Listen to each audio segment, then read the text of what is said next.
78세 할아버지가 병원에 입원했습니다. 연락할 사람이 없어 이웃이 신고했습니다.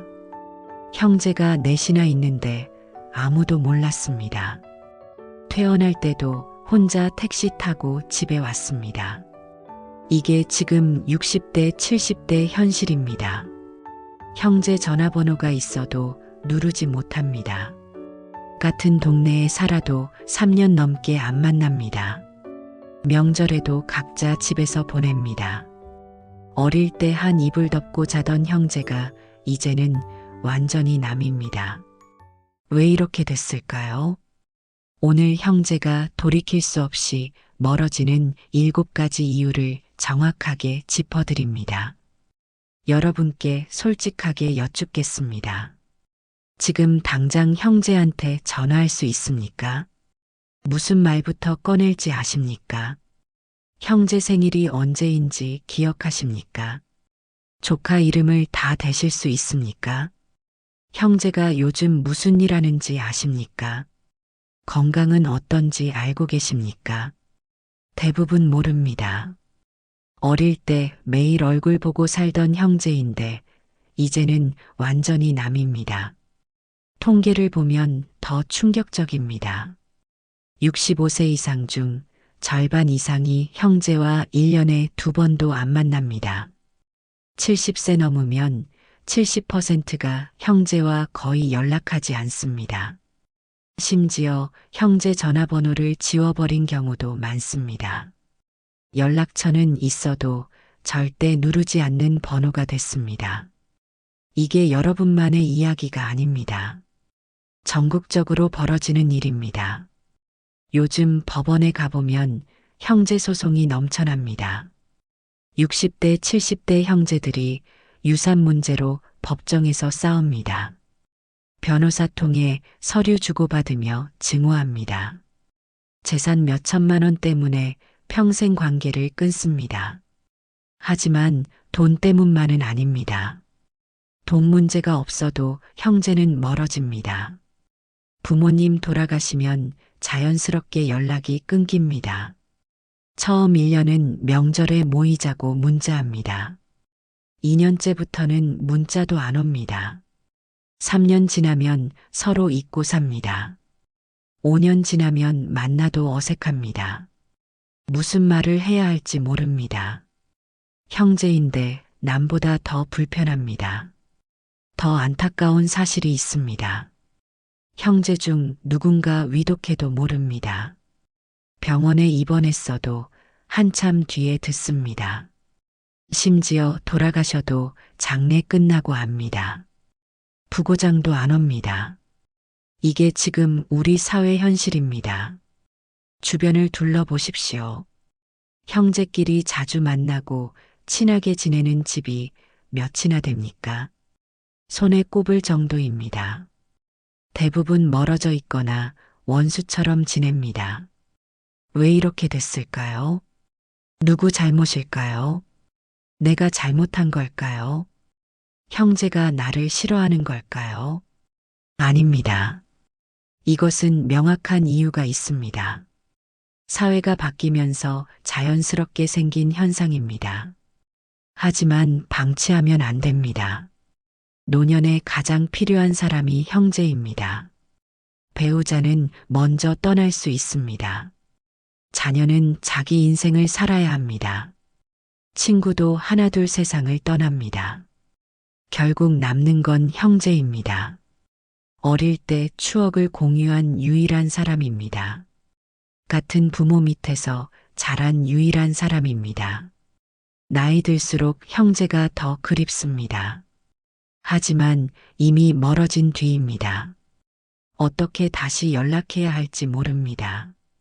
오늘 제가 형제가 멀어지는 7가지 이유를 정확하게 말씀드리겠습니다.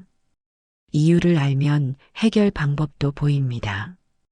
여러분 이야기일 겁니다. 들으면서 고개를 끄덕이실 겁니다. 맞아, 우리 집이 그래, 내가 그래 하실 겁니다. 그리고 왜 이렇게 됐는지 이해하실 겁니다.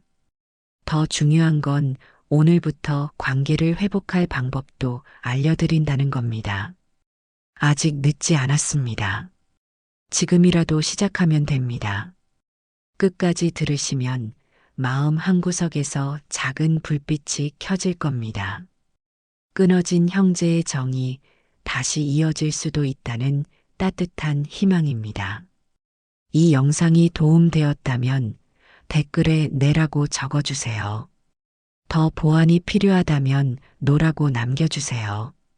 여러분의 한 글자가 제 영상을 더 좋은 방향으로 이끕니다. 이 영상이 도움되신다면 구독과 좋아요 꼭 부탁드립니다. 끝까지 보시면 형제 관계를 회복할 수 있는 구체적인 방법을 얻으실 겁니다. 72세 김영호 씨는 사형제 중 둘째입니다. 위로 형님 한 분, 아래로 남동생 둘이 있습니다.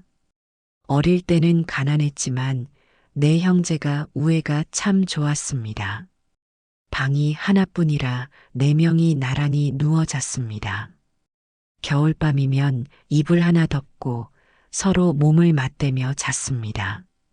형님이 중학교를 포기하고 공장에 다니며 동생들 학비를 댔습니다. 그때는 형제가 전부였습니다.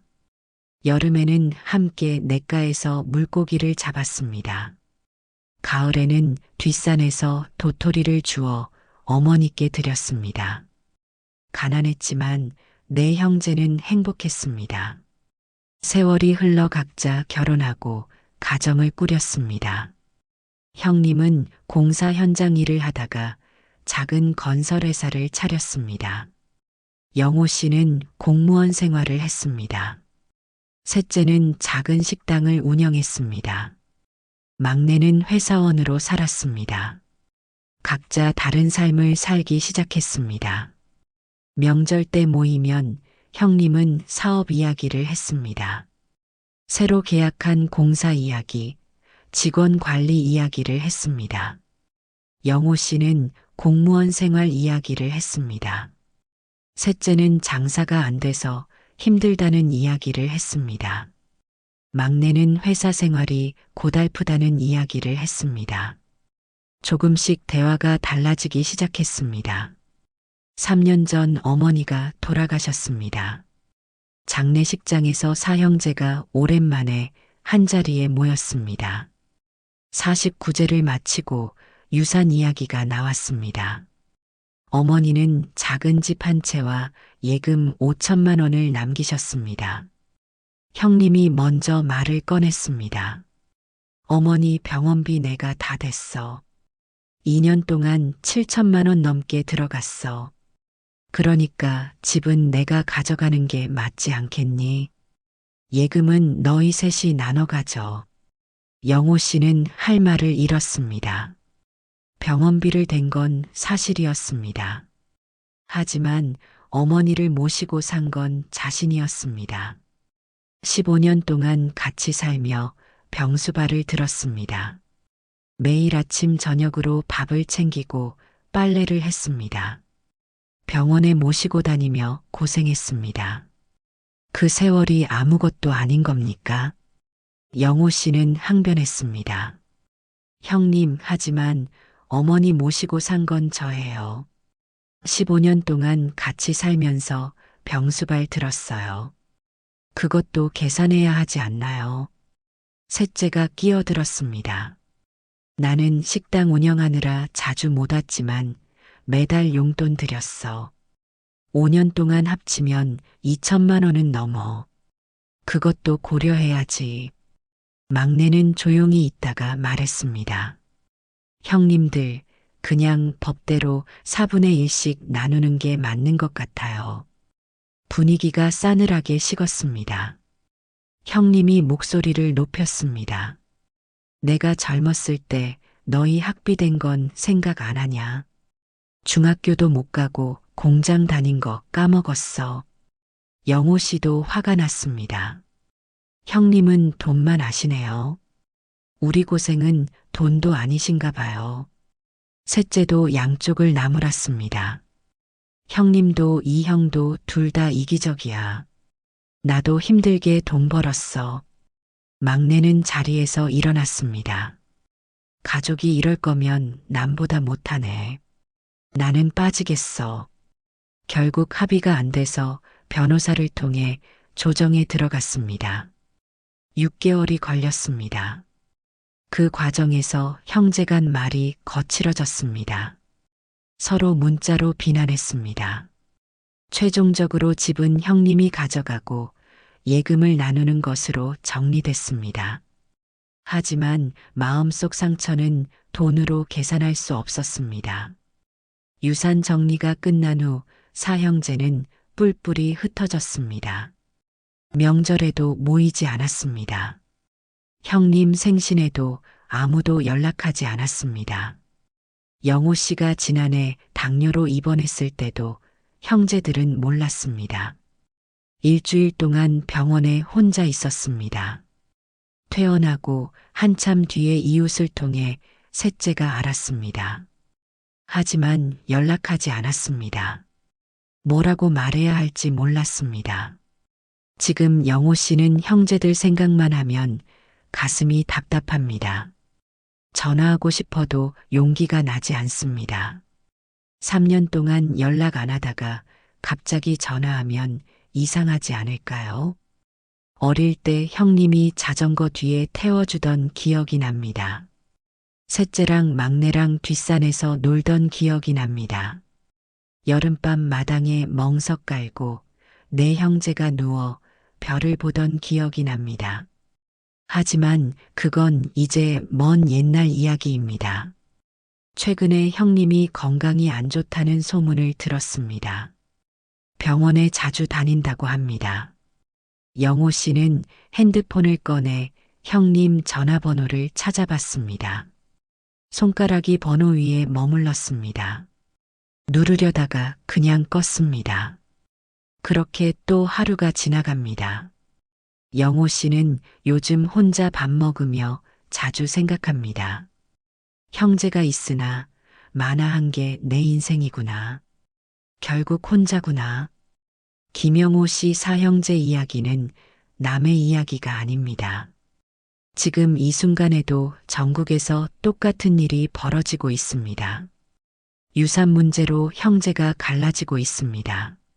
하지만 중요한 사실이 있습니다. 유산 문제는 방아쇠일 뿐입니다. 진짜 문제는 그 전부터 시작됐습니다. 조금씩 금이 가고 있었습니다. 서로를 이해하지 못했습니다. 소통하지 않았습니다. 관심을 끊었습니다. 그러다 유산 문제가 터지면서 완전히 무너진 겁니다. 김영호 씨 이야기에서 중요한 교훈을 배웁니다. 형제가 멀어지는 건 하루아침에 일어나지 않습니다. 10년, 20년에 걸쳐 천천히 일어납니다. 작은 오해가 쌓입니다. 작은 섭섭함이 쌓입니다. 연락 안 한 날들이 쌓입니다. 그렇게 관계가 식어갑니다. 돌이킬 수 없을 만큼 멀어집니다. 심리학에서는 이것을 관계방임이라고 부릅니다. 가족이니까 당연히 가까울 거라고 착각합니다. 아무 노력 안 해도 관계가 유지될 거라고 믿습니다.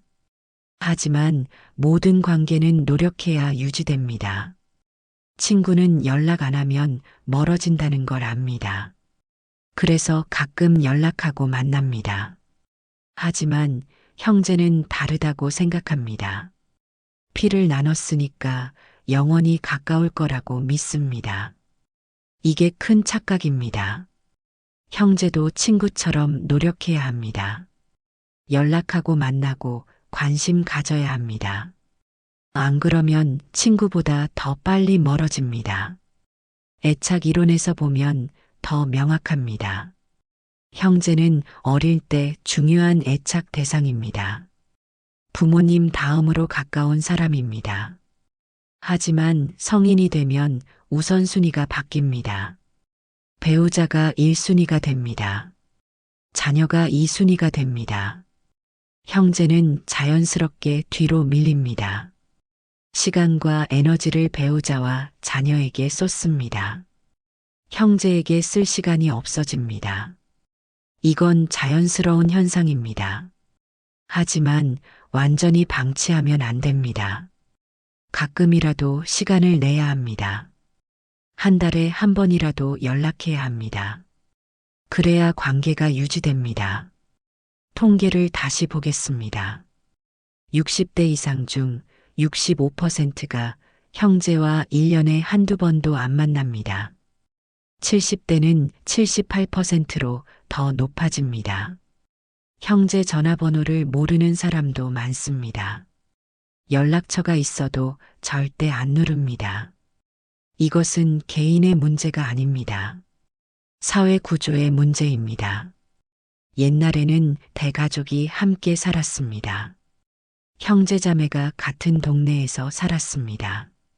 자연스럽게 자주 만났습니다. 하지만 지금은 핵가족 시대입니다. 각자 멀리 떨어져 삽니다. 서울, 부산, 대구 각자 다른 도시에 삽니다. 만나려면 시간과 돈이 듭니다. 그래서 만나기 어렵습니다. 시간이 지나면 자연스럽게 멀어집니다.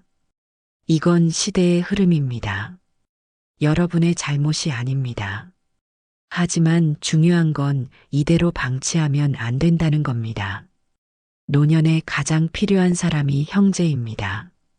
미국 하버드 대학에서 80년 동안 연구했습니다.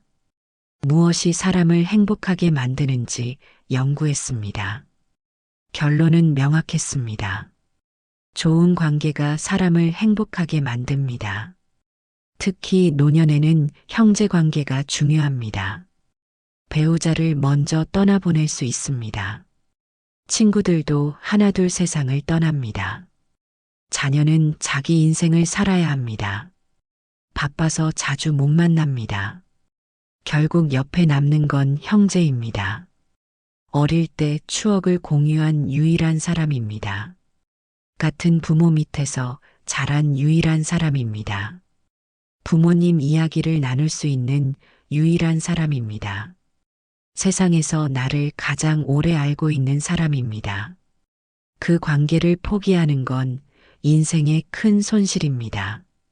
심리학자 에릭 에릭슨은 노년기 발달 과제를 말했습니다. 노년기에는 통합대 절망의 시기라고 했습니다. 인생을 돌아보며 의미를 찾는 시기입니다. 이때 가족관계를 회복하는 게 매우 중요합니다. 형제와 화해하고 좋은 관계를 유지하는 것이 행복한 노년의 핵심입니다. 관계를 회복하지 못하면 후회와 절망 속에서 늙어갑니다. 실제로 임종을 앞둔 노인들을 조사했습니다. 가장 후회하는 일이 무엇인지 물었습니다. 3위 안에 형제와 화해하지 못한 것이 들어갔습니다. 유산 몇 천만 원 때문에 평생 연락 안 한 게 후회된다고 합니다. 자존심 때문에 먼저 연락 안 한 게 후회된다고 합니다. 그때 형한테 사과할 걸, 동생한테 전화할 걸 하고 후회합니다. 하지만 이미 늦었습니다. 형제도 세상을 떠났거나 연락이 안 됩니다. 그래서 후회 속에서 눈을 감습니다. 여러분은 그러지 마십시오. 아직 늦지 않았습니다. 지금이라도 관계를 회복할 수 있습니다. 형제가 살아있다면 기회가 있습니다. 오늘이 가장 빠른 날입니다. 내일로 미루지 마십시오. 그럼 구체적으로 어떻게 해야 할까요? 형제가 멀어지는 7가지 이유를 정확히 알아야 합니다. 그래야 해결책도 보입니다. 첫 번째 이유는 부모님이라는 연결고리가 사라졌기 때문입니다. 두 번째 이유는 삶의 격차와 환경 차이입니다. 세 번째 이유는 각자 가정이 우선순위가 됐기 때문입니다.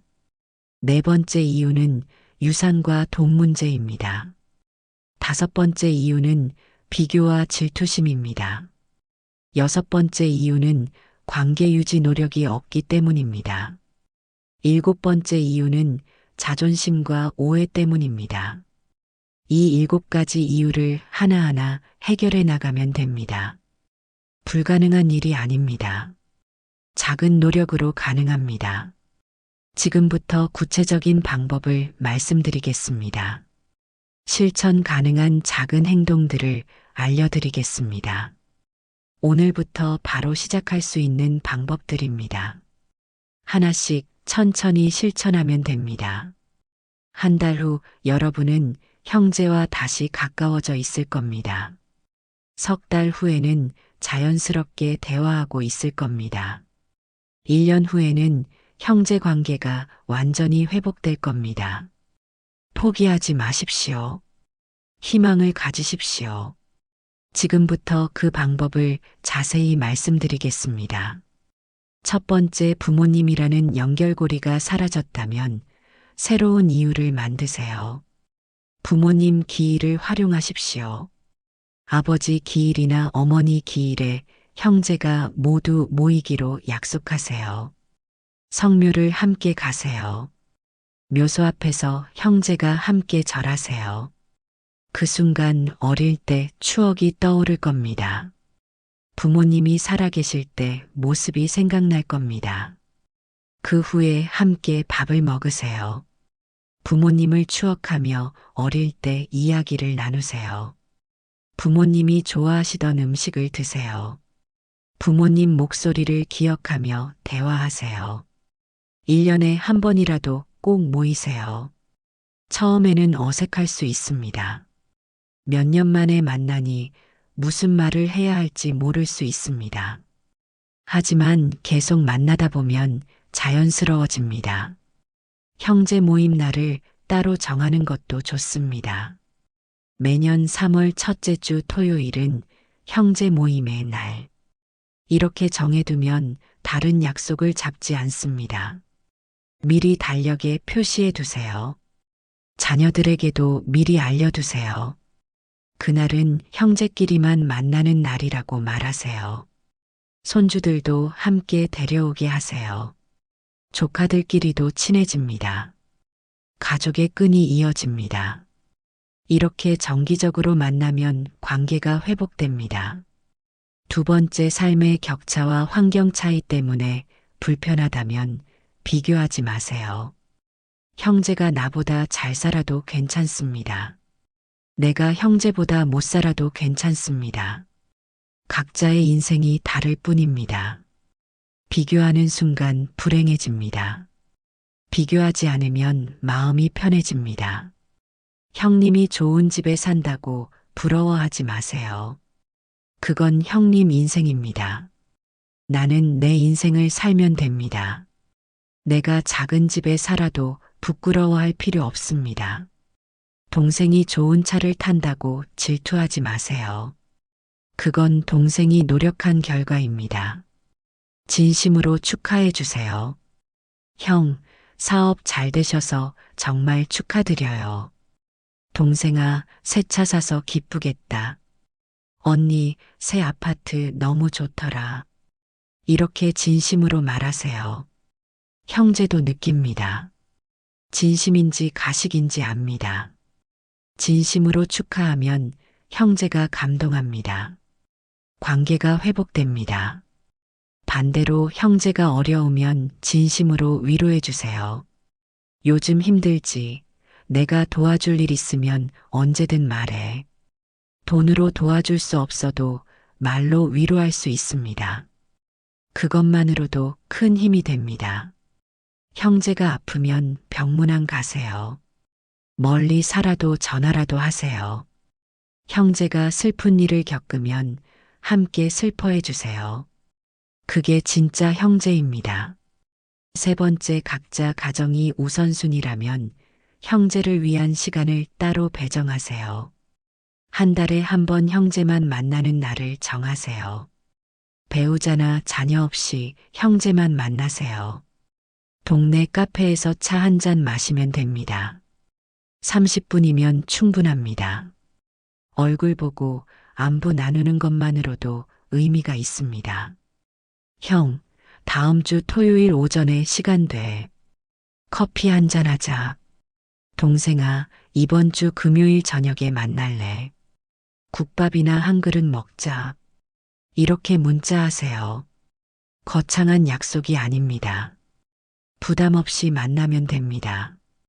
비싼 식당 갈 필요 없습니다.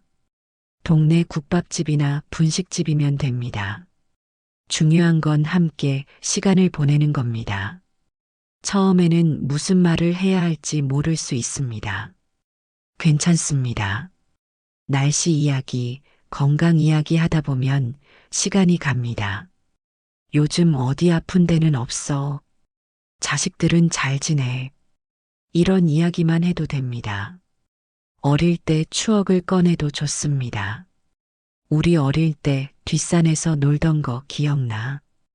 여름에 냇가에서 물고기 잡던 거 생각나? 아버지가 자전거 태워주시던 거 생각나? 이런 이야기를 나누다 보면 자연스럽게 가까워집니다. 웃음도 나오고 눈물도 날 수 있습니다. 그게 형제입니다. 중요한 건 만나는 횟수를 늘리는 겁니다. 자주 만나다 보면 자연스럽게 친해집니다. 1년에 한 번 만나던 것을 한 달에 한 번으로 늘리세요. 그러면 관계가 확실히 달라집니다. 네 번째, 유산과 돈 문제로 갈라섰다면 이제 내려놓으세요. 돈이 형제보다 중요합니까? 몇 천만 원 때문에 평생 형제와 남처럼 살 겁니까? 그 돈으로 뭘 하시겠습니까? 자식한테 물려줄 겁니까? 자식도 나중에 형제끼리 또 싸울 겁니다. 그 돈이 나중에 무슨 의미가 있겠습니까?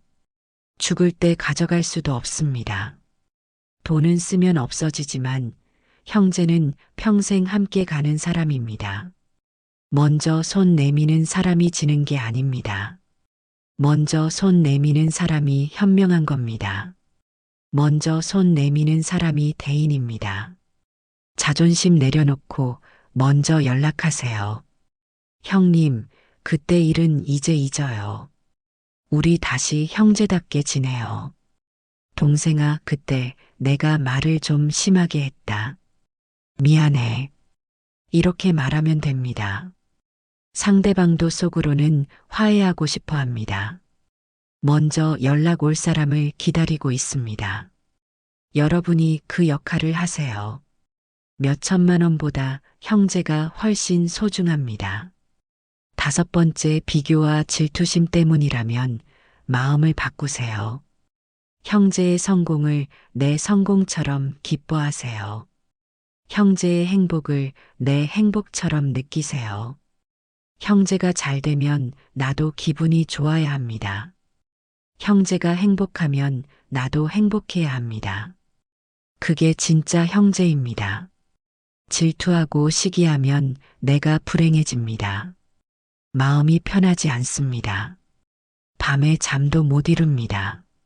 축하하고 응원하면 내 마음도 편해집니다. 여유가 생깁니다. 숙면을 취할 수 있습니다. 그러면 형제도 내 어려움을 도와줍니다. 내가 힘들 때 형제가 손을 내밀어 줍니다. 서로 돕는 관계가 됩니다. 이게 진짜 가족입니다. 여섯 번째, 관계 유지 노력이 없었다면 오늘부터 시작하세요. 가장 쉬운 방법은 문자입니다. 오늘 바로 형제에게 문자 한 통 보내세요. 형, 요즘 어떻게 지내세요? 날씨 추운데 건강 챙기세요. 동생아, 잘 지내고 있지? 감기 조심해. 이 한 줄이면 됩니다. 1분도 안 걸립니다.